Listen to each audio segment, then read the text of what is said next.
Hello everyone, welcome to M S study Guru. कैसे हो आप सब? Hope you are all fine. So आज की इस वीडियो में हम बात करने वाले हैं यूजीसी नेट पेपर 1 के सिलेबस की। कंप्लीट डिस्कशन होगी इसमें पेपर 1 यूजीसी नेट के सिलेबस की। ठीक है। सो कौन कौन से टॉपिक्स आपके सिलेबस में मेंशन है, प्लस किन किन टॉपिक से आपको प्रीवियस ईयर्स में क्वेश्चन पूछे जा रहे हैं, इस चीज़ पर भी आज हम जो है चर्चा करेंगे। सो फटाफट से अगर आप चैनल पे न्यू आए हो तो इसे लाइक एंड शेयर कर दीजिएगा वीडियो को, चैनल को सब्सक्राइब भी ज़रूर कर लीजिएगा क्योंकि ऐसी वीडियोस हम आपके लिए लेके आते रहते हैं। सो अगर आप मुझसे पढ़ना चाहते हो, यूजीसी नेट की तैयारी करना चाहते हो, तो अनअकैडमी पर मेरे कोर्सेज अवेलेबल हैं, वहाँ पर आप मुझे ज्वाइन कर सकते हैं। सिमर10 कोड है मेरा, सिमर, जो आपको डिस्क्रिप्शन में भी मिल जाएगा। इस कोड को लगा के आप अनअकैडमी की किसी भी तरह की सब्सक्रिप्शन पर मैक्सिमम ऑफ ले सकते हैं। पेपर 1 एंड पेपर 2 दोनों ही ले सकते हैं। एंड मेरी फ्री क्लासेस भी होती हैं अनअकैडमी पर एंड यूट्यूब पर। टेलीग्राम लिंक आपको डिस्क्रिप्शन में दिया गया है, वहाँ पर डेली क्लासेस के लिंक्स जो हैं वो अपलोड होते हैं। सो अगर आप उसे फॉलो कर लोगे तो आपको सारी क्लासेस के लिंक्स जो है वहाँ पर मिल जाया करेंगे। एंड यूजीसी नेट इकोनॉमिक्स की मेरी बुक अगर आप चाहो लेना चाहो तो उसका अमेजॉन लिंक भी आपको डिस्क्रिप्शन में दिया गया है। ठीक है जी। So let's start from the topic. Pen and paper please अपना हाथ में पकड़ लीजिए और साइमल्टेनियसली आप चीज़ों को नोट डाउन करते रहिएगा। ठीक है। सो अब ये तो सिलेबस वो है जो एनटीए वालों ने दिया, बट अब मेरा करवाने का यहाँ क्या पर्पस है? ये सिलेबस आपको नेट से मिल जाना था, आप खुद कर लेते, पढ़ लेते इसको, है ना। बट द थिंग इज, इसमें से क्या एग्जाम में पूछा जाता है according to previous year questions. ठीक है। क्योंकि मैंने प्रीवियस ईयर सारे एनालिसिस किए हैं 2018 से लेके 2021 तक। ठीक है। तो कौन किस किन चीज़ों से, किन किन टॉपिक से क्वेश्चंस आपको प्रीवियस ईयर्स में पूछे गए हैं और आने वाले एग्जाम्स में भी पूछे जाने के चांसेस हैं, ये चीज़ों को दिमाग में रख के आज हम डिस्कशन करेंगे। ठीक है। सो फर्स्ट ऑफ ऑल आपके सामने यहाँ पे टीचिंग एप्टीट्यूड का सिलेबस जो है। अब यहाँ पे टीचिंग में आपको सबसे इंपॉर्टेंट चीज that is memory, understanding and reflective level. लिख लीजिए प्लीज जो जो पॉइंट्स मैं यहाँ पे आपको बताऊंगी। ये जो तीन लेवल्स हैं टीचिंग के, this is memory, understanding and reflective. इसके अलावा एक और लेवल है जिससे आपको क्वेश्चन आते हैं, दिस इज ऑटोनॉमस लेवल।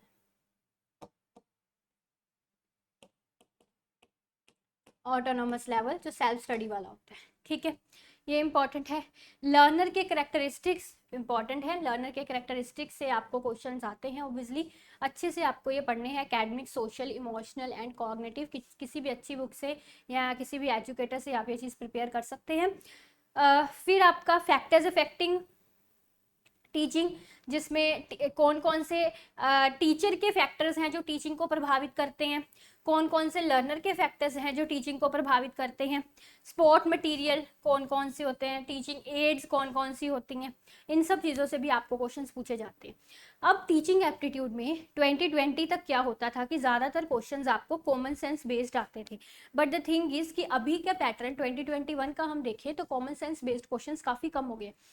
हालांकि ये जो चीज़ है ना, teacher related factors and learner related factors, ये क्वेश्चंस आपके कॉमन सेंस से बन जाते हैं। अगर क्वेश्चंस आपको इससे आ रहे हैं ना, तो इसमें आपको ज़्यादा कुछ डिटेल में पढ़ने की जरूरत नहीं होती, ये क्वेश्चंस आपके कॉमन सेंस पे बन जाते हैं अगर इससे आ जाए तो। ठीक है। बट आज का जो अगर लेवल थोड़ा मैं देखूँ 2021 के अकॉर्डिंगली, तो आपको इन कॉमन सेंस वाले टॉपिक से क्वेश्चंस कम देखने को मिल रहे हैं। इसके उलट आपको ब्लूम टैक्सोनॉमी कहीं पर भी मेंशन नहीं है, बट इससे क्वेश्चंस बहुत आते हैं। ब्लूम टैक्सोनॉमी, जितने भी टीचिंग एप्टीट्यूड की थ्योरीज हैं, टीचिंग एप्टीट्यूड के मॉडल्स हैं, वो आपको अच्छे से करने हैं। इसके अलावा एक पाइगट की भी है थ्योरी, पाइगट की है, एक एरिक्स की है, एरिक्स की। सो मीन टू से कि जितने भी टीचिंग एंड लर्निंग के मॉडल्स हैं, टीचिंग एंड लर्निंग की थ्योरीज हैं, उससे ज़्यादा क्वेश्चंस आए थे आपको 2021 के एग्जाम में, in spite of these type of common sense based questions. ठीक है। तो ये क्वेश्चंस कॉमन सेंस से नहीं होते, इसमें आपको पढ़ना पड़ता है कि पाइगट ने अपनी थ्योरी में क्या कहा है, एरिक्स ने क्या कहा है, ब्लूम टैक्सोनॉमी के क्या क्या स्टेजेस रहते हैं। ठीक है। तो दैट्स वाई अब मैं बोलती हूँ कि आपको पढ़ने की काफ़ी ज़रूरत है टीचिंग एंड कम्युनिकेशन रिसर्च वाले यूनिट्स, जो हम पहले सोचते थे कि इनसे ईजी क्वेश्चंस आते हैं, बट अब इनका लेवल काफ़ी बढ़ चुका है। ठीक है। तो मैंने यहाँ पे कुछ और टॉपिक्स मेंशन किए हैं 2021 में, इनसे काफ़ी क्वेश्चंस आपको आए थे ऐसी थ्योरीज से। ये मैंने तीन थ्योरीज यहाँ पे मेंशन की है। इसके अलावा लर्निंग की, टीचिंग की कोई भी थ्योरीज और भी हैं तो वो भी आपको करके जानी है। ठीक है। चलो, सो आगे है, yes, teacher centred and learner centred methods. Teacher centred and learner centred methods कौन से होते हैं? इसमें बहुत सारे मेथड्स आ जाते हैं, जैसे कि demonstration, lecture method, best method demonstration है, एक लेक्चर मेथड होता है ना। फिर आपका रोल प्लेइंग है ना, अपना ब्रेन स्टॉर्मिंग, बज सेशंस, ट्यूटोरियल्स, ये सारे मेथड्स जो हैं ये आपको बहुत ही अच्छे से करने हैं। जितने ये मेथड्स ना करने इतने डिटेल में नहीं है, चाहे थोड़े थोड़े कर लो, बट आप जितने भी करोगे ये ख्याल रखिएगा कि ये मेथड्स आप जितने ज़्यादा पढ़ेंगे ना, मतलब पढ़ ज़्यादा लें बट उसको ज़्यादा डिटेल में ना करें, ठीक है। सो क्वांटिटी इनकी थोड़ी ज़्यादा रख ले मेथड्स की, बट ज़्यादा डिटेल में करने की ज़रूरत नहीं है। अच्छा, स्वयं प्रभा से बहुत क्वेश्चंस आते हैं, हर बार आता है। इसके अलावा आपके जो भी बजट या इकोनॉमिक सर्वे में कुछ नई टीचिंग रिलेटेड डिजिटल इनिशिएटिव्स सामने आए हैं, उनसे बड़े क्वेश्चंस आते हैं। ई विद्या प्लेटफॉर्म जो बना हमारा उससे, जैसे है ना। इस तरह ऑनलाइन प्लेटफॉर्म जो हैं टीचिंग के, उससे काफ़ी क्वेश्चंस, एक दो क्वेश्चंस आराम से बनते हैं। ये ऑनलाइन मेथड्स, ऑफलाइन मेथड में तो कुछ नहीं है, ऑफलाइन मेथड में कुछ नहीं पूछा जाता, ऑनलाइन मेथड्स ही आपको पूछे जाते हैं, स्वयं प्रभा, मूक्स एक्सेट्रा, ठीक है जी। आई अज्यूम कि आप साथ साथ में चीज़ों को नोट डाउन कर रहे हैं। अगला देखिए,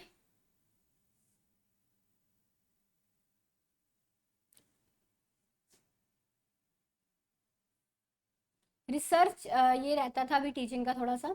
teaching sport system traditional, modern and ICT based. Teaching sport system में आप वही करेंगे कि टीचिंग एड्स कौन कौन सी हैं, ऑडियो एड्स, विजुअल एड्स, इसमें आपको क्वेश्चंस आ जाते हैं, जैसे कि इनमें से बताइए ऑडियो एड कौन सी है, 3D एड, 3 डायमेंशनल एड कौन सी है, इस तरह के क्वेश्चंस। ठीक है। चॉइस बेस्ड क्रेडिट सिस्टम एक नया सामने आया है सिस्टम, इससे ज़्यादा डिफिकल्ट क्वेश्चंस नहीं आते।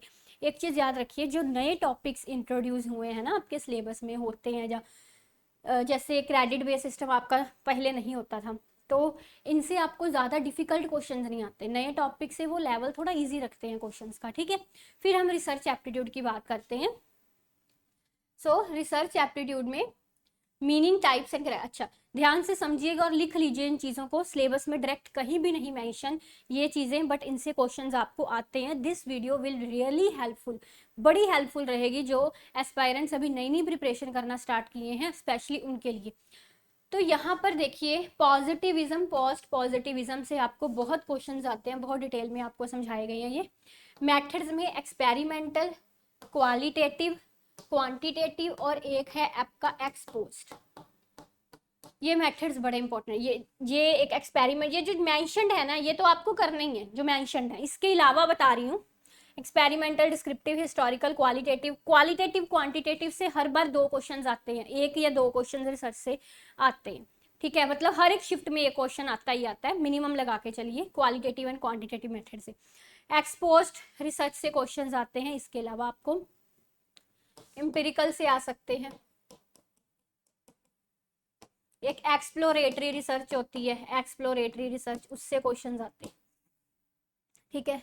स्टेप्स ऑफ रिसर्च इंपॉर्टेंट है और बड़ा इजी टॉपिक है ये, मुझे नहीं लगता इससे इजी कुछ टॉपिक है रिसर्च में, सबसे इजी टॉपिक है, इसमें कुछ नहीं है, जस्ट जो आपकी पीएचडी की सीक्वेंस है ना वही है इसमें, कि आप पीएचडी में सबसे पहले सिनॉप्सिस बनाते हैं, फिर आप डाटा इकट्ठा करते हैं, ऐसे करते हैं, ऐसे हिपोथेसिस सेट करते हैं, वही सीक्वेंस है सारी इसकी, ठीक है। फिर थीसिस एंड आर्टिकल राइटिंग में फॉर्मेट एंड स्टाइल्स, हाँ आपको स्टाइल्स ऑफ रेफरेंसिंग से क्वेश्चंस आ जाते हैं, जैसे एपीए स्टाइल एंड एमएलए। अब स्टाइल्स में सिर्फ ये 2 स्टाइल्स ही अभी तक आपको पूछे गए हैं, इससे ज़्यादा कोई और डेप्थ में जाने की आपको ज़रूरत नहीं है, इन 2 स्टाइल्स के बारे में अच्छे से कर लीजिएगा। इसके अलावा आपको इन स्टाइल से, जैसे कि रेफरेंस वाले सॉफ्टवेयर्स कौन से होते हैं, जैसे एक मेंडली डेस्कटॉप होता है जिससे आप रेफरेंसेस मैनेज कर सकते हो, इस तरह रेफरेंसेस वाले सॉफ्टवेयर्स पूछ लेते हैं वो। प्लेगरिज्म चेक करने के सॉफ्टवेयर पूछ लेते हैं, जैसे टर्निटिन है एक प्लेगरिज्म चेकर सॉफ्टवेयर, वो पूछते हैं, ठीक है। इसी तरह रेफरेंस मैनेजिंग सॉफ्टवेयर या प्लेगरिज्म चेकर सॉफ्टवेयर, या रिसर्च में और भी कोई सॉफ्टवेयर यूज़ होते हैं, जैसे आपको पता है कि SPSS सॉफ्टवेयर यूज़ होता है, और बड़े तरह के सॉफ्टवेयर हैं जो रिसर्च में यूज़ होते हैं, डाटा एनालिसिस के लिए यूज़ होते हैं, है ना। तो वो डाटा एनालिसिस वाले सॉफ्टवेयर भी आप हो सके तो प्लीज़ पढ़ लीजिएगा, यहाँ पर मेंशन नहीं है बट एग्जाम में आते हैं। इसके अलावा एक बड़ी इंपॉर्टेंट चीज़ है जो रिसर्च एप्टीट्यूड की उन्होंने सिलेबस में कहीं मेंशन नहीं की, बट ये हर बार आती है, हिपोथेसिस। हिपोथेसिस क्या है, पावर ऑफ टेस्ट क्या है, टाइप्स ऑफ एरर्स क्या हैं। जो इकोनॉमिक्स वाले बच्चों को ये चीज़ बहुत अच्छे से पता है, उन्होंने स्टैटिस्टिक्स में मैंने उनको करवाई हुई है। Parametric and non parametric test hypothesis में ही आते हैं ये, है ना। ये चीज़ें रिसर्च में स्टैट्स वाला पार्ट जो है, स्टैटिस्टिक्स वाला पार्ट है, ये बहुत उन्होंने ऐड कर दिया है। वैलिडिटी से क्वेश्चंस आते हैं, रिलायबिलिटी से क्वेश्चंस आते हैं, ठीक है। सो स्टैटिस्टिक्स वाला पार्ट भी आपको पढ़ के जाना है, जो स्पेशली इकोनॉमिक्स एंड कॉमर्स वाले स्टूडेंट स्टैटिस्टिक्स में पढ़ते हैं ना, वो आपको पेपर 1 में भी पढ़ के जाना है, ठीक है। फिर आता है आपका आईसीटी इन रिसर्च। आईसीटी जो रिसर्च में वही चीज़ जो मैंने अभी बताई ना आपको कि डाटा एनालिसिस सॉफ्टवेयर, वो आईसीटी में आ जाते हैं, कि कौन कौन से हम डाटा एनालिसिस टूल्स यूज़ करते हैं, जो सॉफ्टवेयर होते हैं वो आपको पढ़ने हैं। रिसर्च एथिक्स बड़ा ही सिंपल टॉपिक है। कौन कौन सी चीज़ें रिसर्च एथिक्स में आती हैं, dos and don'ts of research ethics. अगर आप रिसर्च एथिक्स के डूज एंड डोंट्स पढ़ लेते हो ना, तो ये टॉपिक आपका ज़्यादातर कवर हो जाता है, ठीक है। चलो, कॉम्प्रीहेंशन आपको पता है, I will not go in detail for this. Communication की बात करते हैं। So let's move towards the communication. Communication से भी 2020 तक क्वेश्चन थोड़े सिंपल आते थे, बट 2021 में उन्होंने इसका लेवल भी थोड़ा सा बढ़ा दिया है, ठीक है।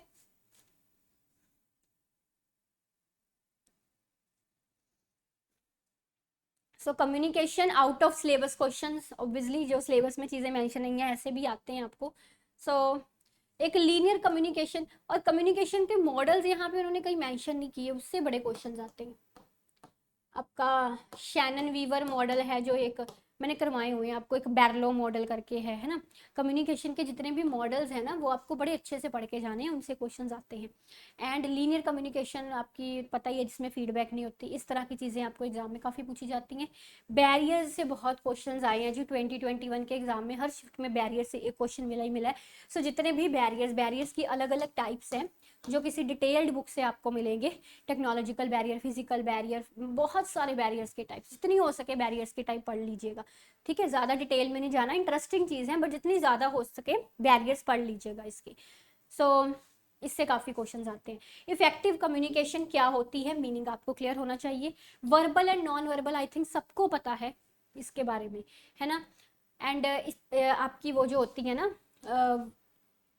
Vertical communication, horizontal communication. अच्छा, अब इन्होंने एक नई चीज़ कर दी है कि ये लोग क्या कर रहे हैं कि ना, आपका जो वर्टिकल एंड हॉरिजॉन्टल कम्युनिकेशन, इनके एक दूसरे नाम्स भी होते हैं, ये आप सर्च करेंगे, हॉरिजॉन्टल कम्युनिकेशन का एक और नाम होता है। तो उन्होंने डायरेक्टली ऑप्शंस में हॉरिजॉन्टल नहीं मेंशन किया होता है, इसका दूसरा नाम मेंशन किया होता है, स्टूडेंट कंफ्यूज हो जाते हैं नई कम्युनिकेशन कौन सी आ गई, हालांकि वो नई नहीं होती, इसका ही दूसरा नाम होता है। सो ये इस चीज़ का ध्यान रखिएगा। ट्रांजैक्शनल कम्युनिकेशन, इंटरेक्शनल कम्युनिकेशन, है ना, ये सब चीज़ें आपको यहाँ पता होनी चाहिए। सिलेबस में कहीं डायरेक्टली मेंशन नहीं है, बट इनसे क्वेश्चंस हर बार आते हैं, ठीक है। एग्जाम्पल दे देंगे, मान लीजिए ऐसा हो रहा है तो बताइए ये कम्युनिकेशन कौन सी है, इस तरह से, ठीक है। सो ये मैंने आपको बता दिया चीज़ें। मॉडल्स हो गए आपके, वर्टिकल, टाइप्स ऑफ कम्युनिकेशन, ये टाइप्स में आ जाती हैं, वैसे उन्होंने डायरेक्टली मेंशन नहीं की, बट ये टाइप्स में आ जाती हैं सारी। ट्रांजैक्शनल, इंटरेक्शनल, और कोई फेमस टाइप है इसकी, क्रॉस सेक्शनल डायगोनल कम्युनिकेशन जिसको हम बोलते हैं, ठीक है। एक होती है आपकी ऑर्गेनाइजेशन, ऑर्गेनाइजेशन के रूल्स के अकॉर्डिंगली जो कम्युनिकेशन की जाती है वो भी इसमें आ जाती है। जितनी हो सके टाइप से एक बार पढ़ लेनी है आपको, ठीक है। सो मैथमेटिकल रीजनिंग की बात करते हैं। मैथमेटिकल रीजनिंग का लेवल भी थोड़ा सा बढ़ चुका है। इसमें देखिए, नंबर सीरीज से हर क्वेश्चन आता ही आता है, आप सबको पता है। Letter series, codes and relationships, उन्होंने इनमें से कोई टॉपिक छोड़ा ही नहीं जिससे वो क्वेश्चन पूछ रहे हैं। Fraction, time and distance, ratio, proportion, percentage, profit loss, इन सबसे टॉपिक से क्वेश्चंस आ रहे हैं। इसके अलावा उन्होंने एक दो टॉपिक और ऐड कर दिए। 2021 में एक आध शिफ्ट में क्लॉक एंड कैलेंडर वाले क्वेश्चंस आए थे, मेंशन नहीं है, बट एक आध शिफ्ट में वो आए थे। तो इसमें कोई हार्ड कोर नहीं है कि अगर आपको नहीं आते समझ में, तब भी आपको घंटे इस पर बर्बाद कर देने हैं। प्लीज़ डोंट डू, ऐसा मत कीजिए। इस छोटे से टॉपिक के चक्कर में ऐसा ना हो कि बाकी चीज़ें आप भूल बैठे हैं, बाकियों पर फोकस ना करें, क्योंकि ये इम्पॉर्टेंट नहीं है, इसके आने के चांसेस बहुत कम है क्लोक एंड क्लटर के।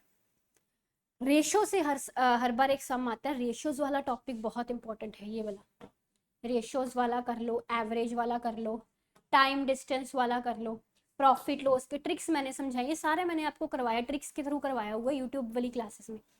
तो फिर एट द एंड में मैथमेटिकल में यही कहूँगी, कोई भी ऐसा टॉपिक इसमें से जो आपको ऐसा लगता है कि ये हमसे नहीं हो रहा या हमको ज़्यादा डिफिकल्ट लग रहा है, तो ऐसे टॉपिक पर आप अपना ज़्यादा टाइम वेस्ट ना करें, ठीक है। तो क्योंकि हम मतलब उस डिफ़िकल्ट टॉपिक पर ज़्यादा टाइम देने के चक्कर में जो इजी टॉपिक्स होते हैं उनको रिवाइज करना भूल जाते हैं, और एग्ज़ाम में गलती ही तब होती है जब हम इजी क्वेश्चंस गलत कराते हैं, बहुत बार मैंने बताया आपको, है ना। So this is the thing. अच्छा, ये हो गया आपका। चलो आगे है लॉजिकल रीजनिंग। यस, सो लॉजिकल रीजनिंग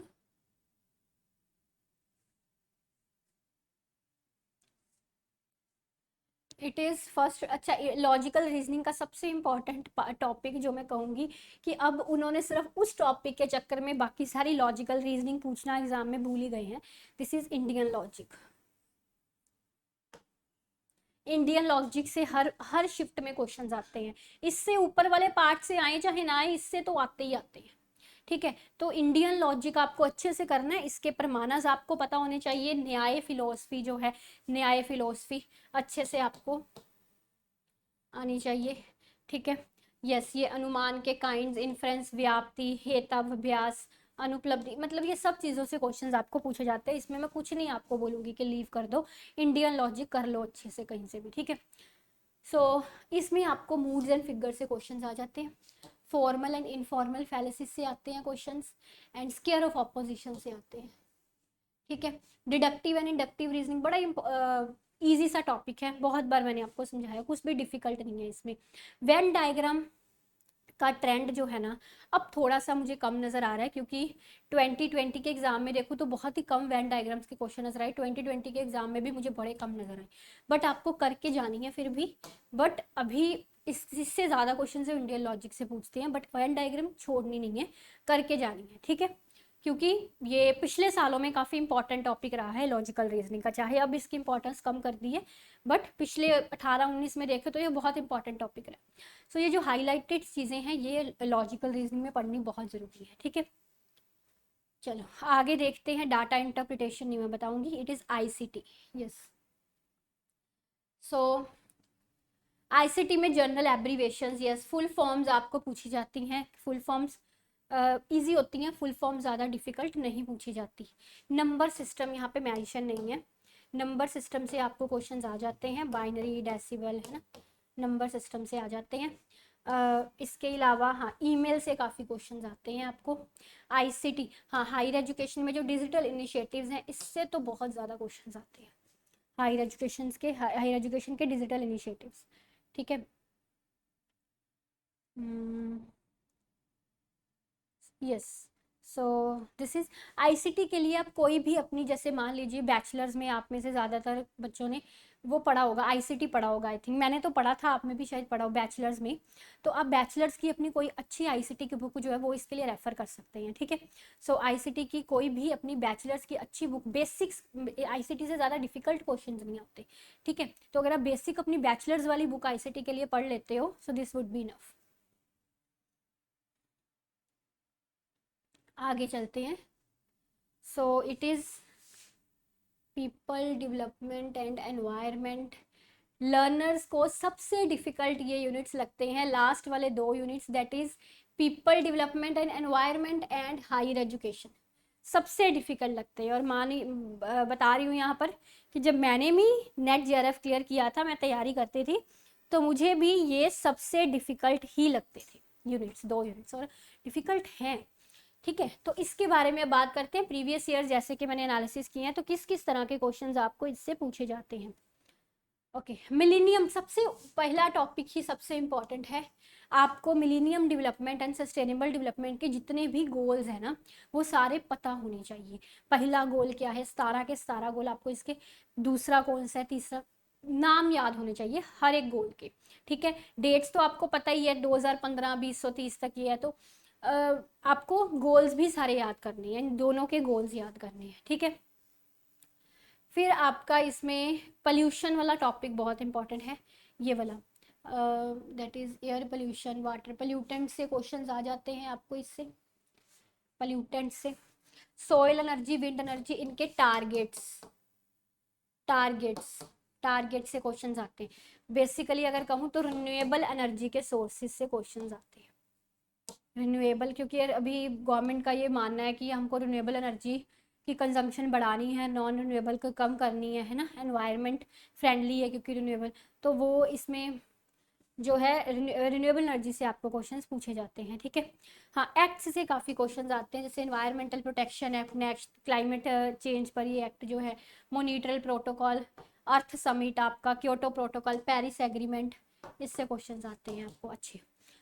अब यहाँ पर ये है कि पीपल डेवलपमेंट एनवायरनमेंट की कोई एक बुक नहीं है कि अगर आप कहें कि ये बुक पढ़ ले तो हो जाएगा। या तो जो पेपर 1 की बुक्स आती हैं उसमें आप पीपल डेवलपमेंट वाला पोर्शन कवर कर सकते हैं, and second source is internet. ठीक है, मैंने people development in higher education internet के थ्रू ही प्रिपेयर किया था। ठीक है, बुक में, क्योंकि ये इसके कोई सेपरेट बुक नहीं है, जैसे रिसर्च की सेपरेट बुक होती है, आईसीटी की सेपरेट बुक होती है, ये इतना वास्ट यूनिट है कि इसकी सेपरेट बुक होनी चाहिए, बट है नहीं, कोई मिलती नहीं है। तो उसके लिए आप फिर इंटरनेट का मदद ले सकते हैं इस यूनिट को कवर करने के लिए। ठीक है, और इसके लिए आप शॉर्ट नोट्स बनाइए, अपने topic wise topic short notes बनाइए, और इसमें कुछ लिमिट नहीं है। दैट मीन्स मैं कहूँगी कि ये ऐसा यूनिट जिसमें कुछ लिमिट ही नहीं है पढ़ने की, मतलब ये नहीं है कि अगर आपने इतना पढ़ लिया तो उसमें कुछ आ ही जाएगा।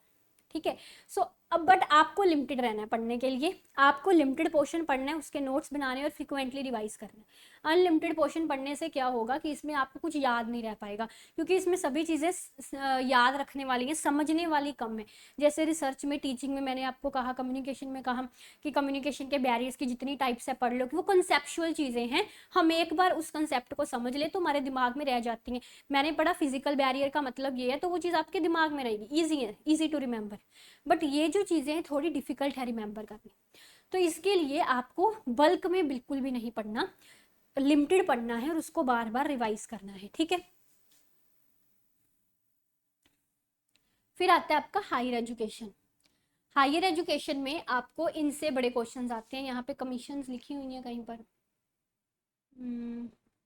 आपकी वो जो हायर एजुकेशन की कमीशंस होती हैं ना, कोठारी कमीशन, राधा कृष्णन कमीशन, ठीक है, और भी बहुत सारी कमीशन हैं, ये कमीशन से काफ़ी हर बार क्वेश्चंस आते हैं। ठीक है, आई डोंट नो सिलेबस में वो कहीं यहाँ पे किसी टॉपिक के अंदर आ रही हैं या नहीं, बट इन कमीशंस को आपको अच्छे से, इनकी डेट्स पर क्वेश्चन आते हैं, उनके बेसिक ऑब्जेक्टिव्स वगैरह जो है वो आपको पढ़ के जाने। 2 लिखेंगे, और भी इस तरह की कमीशन है, कमीशन से काफ़ी क्वेश्चन आते हैं। इसके अलावा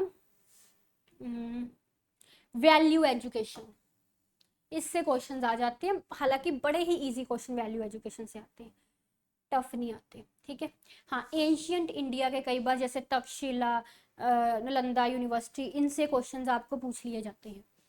ठीक है, एंड जो भी हायर एजुकेशन के इनिशिएटिव्स हैं, डिजिटल इनिशिएटिव्स है हायर एजुकेशन में, जो भी टाइम टू टाइम इनिशिएटिव्स आ रहे हैं वो यहाँ पे पढ़ के जाने हैं। इसमें डेट्स वाले क्वेश्चंस काफ़ी आते हैं, जैसे यूजीसी का चेयरमैन है ना, यूजीसी का चेयरमैन कौन है, इस तरह से क्वेश्चंस आपको डेट्स वाले क्वेश्चन, या नाम याद रखने वाले क्वेश्चंस कि ये कमीशन कब आई थी, इस पर्टिकुलर बॉडी का चेयरमैन कौन है, इस तरह याद रखने वाले क्वेश्चंस आपको इसमें से पूछ लिए जाते हैं। ठीक है, इसके अलावा आपकी जो NEP आई है, नेशनल एजुकेशन पॉलिसी 2020, इससे भी हायर एजुकेशन से ही रिलेटेड है, तो इससे भी आपको क्वेश्चंस आए थे 2021 के एग्जाम में, तो आगे भी आ सकते हैं। ठीक है जी, so this is all about the paper 1 syllabus. Hopefully ये वीडियो आपके लिए बहुत हेल्पफुल रही होगी।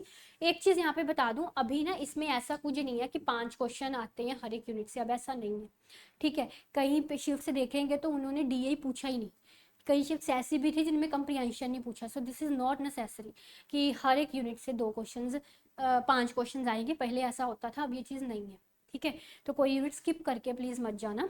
डिफ़िकल्ट टॉपिक्स ऐसा हो सकता है कि जो आपको टॉपिक डिफ़िकल्ट लगते हैं वो आप लीव कर दे, बट मेक श्योर कि वो टॉपिक इंपॉर्टेंट नहीं होना चाहिए, और पूरे का पूरा यूनिट कभी भी स्किप नहीं आपको करना, ठीक है, क्योंकि कई बार 7-8 क्वेश्चन एक ही यूनिट से पूछ लेते हैं। क्लियर? सो ठीक है, वीडियो को ज़्यादा से ज़्यादा लाइक एंड शेयर प्लीज़ ज़रूर कीजिएगा। Thank you very much for watching, take care, bye bye.